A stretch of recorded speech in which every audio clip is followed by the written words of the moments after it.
All right. This is Reza. This is my buddy Joel.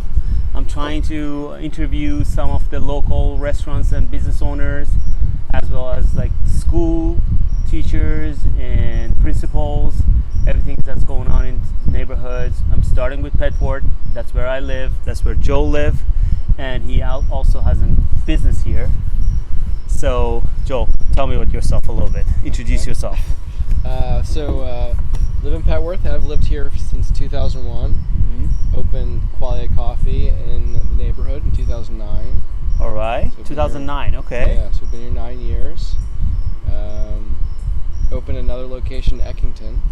Cool. Last year. That's your new location, right? That's the new location. Where is Qualia exactly? The first location. What's the address? It's 3917 Georgia Avenue. Just a block and a half above the Petworth Metro Station. Cool. So that's cool.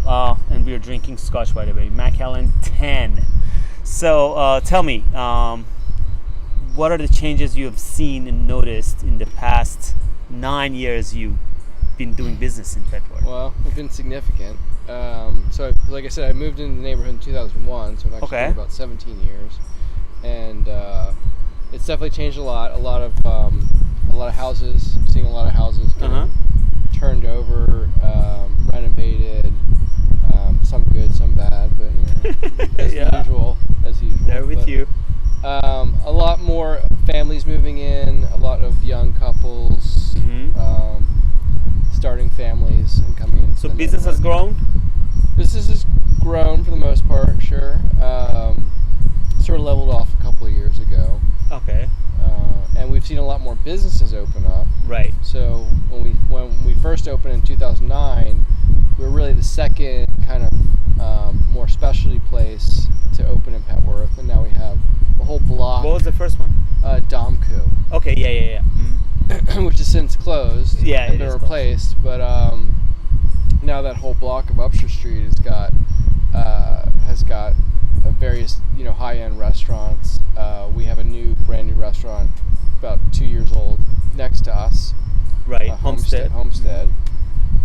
Do you think that has helped your business, or probably did? Huh? I don't think it's hurt us. Right. Definitely. It's nice to have neighbors. Yes. And we do a lot of stuff together, so we have a very good relationship with Homestead. But most of the business owners, like restaurant owners and bar owners on Upshur also, right? Yeah, Upshur and Georgia. I know you have good relations with most of them, right? Yeah. Certainly we do. We worked with Homestead on a lot of stuff too. Like just little things. So for example, we need towels. We need clean towels every week, and so we just get the towels from them. Right. And then they need cold brew or coffee, and they just come over and get it from us. Right. That's how it works. Yeah. I mean, they have this event now that they do every few months called the Grilled Cheese Social. Okay. And it's very busy. Like, they get a ton of people in there, and none of the staff can get to the bathrooms. So they come over and use our bathrooms. So tell me, when is that? I missed that. I have kids. Sorry. Yeah. I can't keep up with this. Okay. Yeah. It's like a group of people who do this. That's really cool. Yeah. So. As a business owner, what are the feedbacks you get from the neighbors? Like, I know for most part people like to have small business neighborhood stuff, right. Especially right now it's very trendy over like maybe big corporates. Do you hear people come over and ask you or thank you or tell you how they appreciate you're there? I mean, especially now that you I'm guessing most people who've lived in Petworth have been to Qualia Coffee at least once. Hopefully. Yeah. We get a lot of great feedback. We have a lot of really loyal customers. We have people come in there every day, and we have like a personal relationship with them. Right. Which is, I think, a lot harder if you're kind of a corporate place that where you have a lot of turnover, and it's a very the corporate places. Like, I mean, there's a Dunkin' Donuts down the street, but honestly, those places are, the premise of those places is that they're going to have a lot of turnover, right? So they make everything very simple, so they can train people quickly. Right. So they have continuity even if their staff is not consistent. Mm-hmm. That makes sense. Yeah, whereas we're built on like people, having people who care about what they're doing, about the work that they do, and serving the neighborhood. Right. And so a lot of our staff live in the neighborhood. A lot of our staff have been around for years, have worked for us for years. Yeah, I noticed. I feel like I know all your stuff right now. So that makes a huge impact on like the experience that people have when they come in. And everybody wants a local coffee shop. Everyone wants their neighborhood coffee shop, the place you can go, get a cup of coffee, hang out for a while, maybe work on a computer, maybe meet up with a friend. And it just makes it a completely different experience when you recognize the people behind the counter. And so I think people do appreciate that. Right. I'm sure they do. I love Qualia. I come to Qualia. It's not an advertising.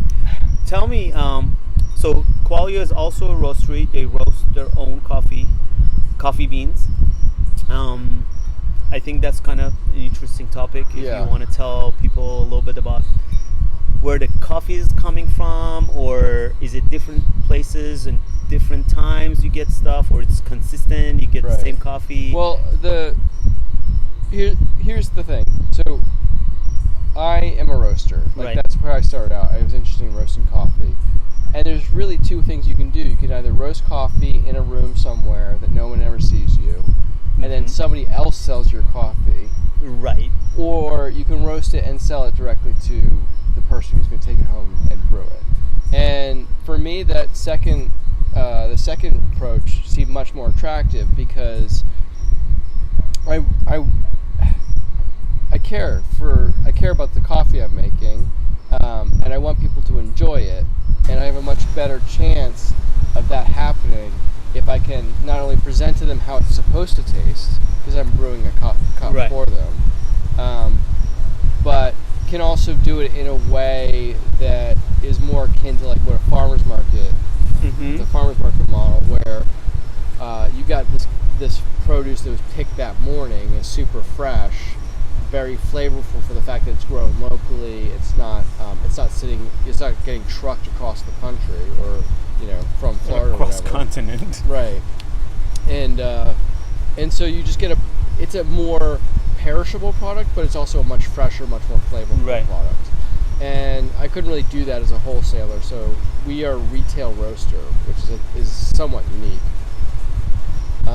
And we source really interesting coffees from all over the world, and it's very dynamic, so it's very fluid. It's not consistent, which is what a lot of larger scale businesses are based on, is consistency. We're not 100% consistent, but we're always presenting something interesting to customers, something unique and interesting. But that's also part of the character of that, like small, local farmer, small farmer. And like you don't do everything the same exact thing. That's actually kind of make it interesting too. Yeah. So I mean, it maybe isn't for everybody, but for the people who appreciate it, you can't really replace that with something that's generic and uniform. So do you get the coffees? So this is something that I just came up. I was thinking about. Do you get the coffees? Is it the same coffee you get all the time, or do you just switch around, or you find something interesting, or same person, same farmer or coffee grower do something a little bit different? How does it work? It varies quite a bit. There are farmers that we definitely work with year to year, and so most countries grow and harvest coffee. They harvest their coffee once a year. Right. That's it. Okay. There's a few countries where they harvest multiple times a year, but for the most part, countries harvest their coffee once a year. So, and because we're getting smaller crops, like lots that are just there's not a large quantity of this coffee available, we often get it when it comes in the country. It's freshly harvested.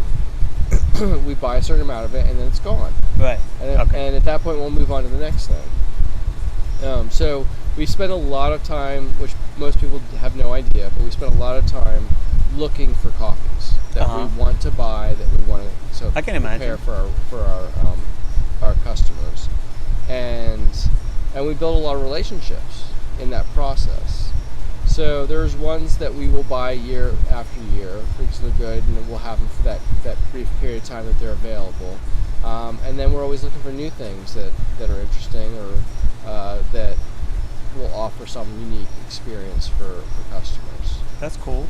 And I know, if you don't mind me sharing, I think your lease is coming up. And tell me a little bit about that, because I know everybody's curious to know if Qualia is going to be there. So we opened in 2009. Our lease will be ending in our current lease will be ending in 2019. Right. So a little over a year, about 15 months. The truth is we don't really know what that means yet. Right. We could be moving into another location in the neighborhood. We could be staying in that location, and I just don't have a good answer. I just don't have a good answer. We know that wherever we go, whether we stay in our current building or we move to a new location, there will be renovations involved. Right. In order to make the cafe more effective. But the idea is going to be, even if you move, the retail roasting kind of idea, right? What do you have right now? So we probably, if we stay in the neighborhood, most likely we won't continue to roast in the neighborhood. Okay. Because there's not because we have to expand our roasting operations, and it's not possible to do it to any of the spaces that we found in this neighborhood. And but we'll hopefully still be roasting in the city. Gotcha. And that's cool. Tell me a little bit about what you think about Pet Ward, and to finish it up. I know since I moved here, which is only 3-4 years, there's a lot of new businesses and restaurants came into them. Do you like that? Do you think, I mean, I know you lived here a lot longer than I have. So what do you think? Like, do you enjoy Pet Ward more? It's not like, do you like leave Pet Ward less to go do stuff? Part of the reason I moved to Pet Ward was it was kind of easy to access other parts of the city. Right? Yep. So the idea is like it's an affordable place to live still. Right. When in a city where the cost of living is exploding. Yeah. But I can still easily get downtown. There's like 2 metros within a mile of me. But it is really nice to have these services right here. Like if I want to go to dinner, there's a handful of restaurants to go to. The farmers market. Oh yeah, I love the Saturdays. Yeah, which we helped launch. Like I love this. I love the farmers market. When I have a Saturday off, I love going to the farmers market. It's great to get that. It's exactly what the whole concept that I originally launched Qualia with. So hopefully we'll actually that'll encourage us to get more businesses in the neighborhood, like that, sort of get that critical mass. We have great pizza place. We have some takeout places and I mean, like I think even 4 years ago, none of those places besides Domku, even when I moved here, and you guys did not exist. Now we have a diner, pizza place.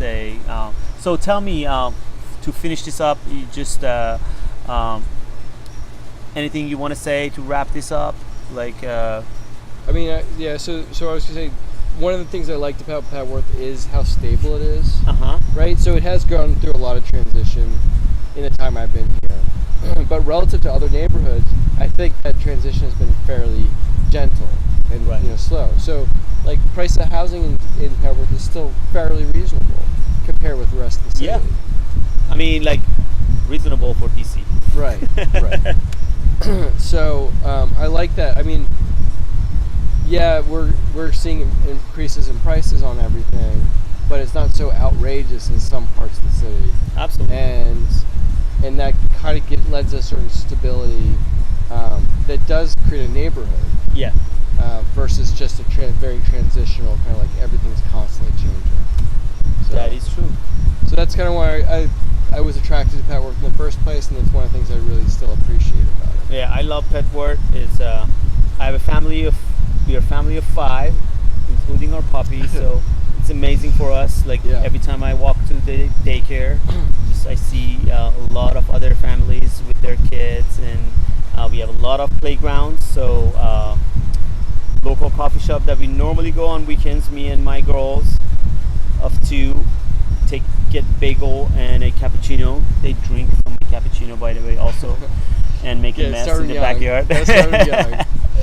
But thank you so much for doing this. Sure. And I wish you luck if you stay or move. I hope you stay in Pet World anyways. And this is a first of my local business owner interviews, and hopefully a lot will come in the near future. You can find this on YouTube, on my Facebook page, Instagram, and everywhere else that you can see me or my name. Take care. All right, I hope it's good. This thing started in the beginning. That was awesome. Let me see, 15.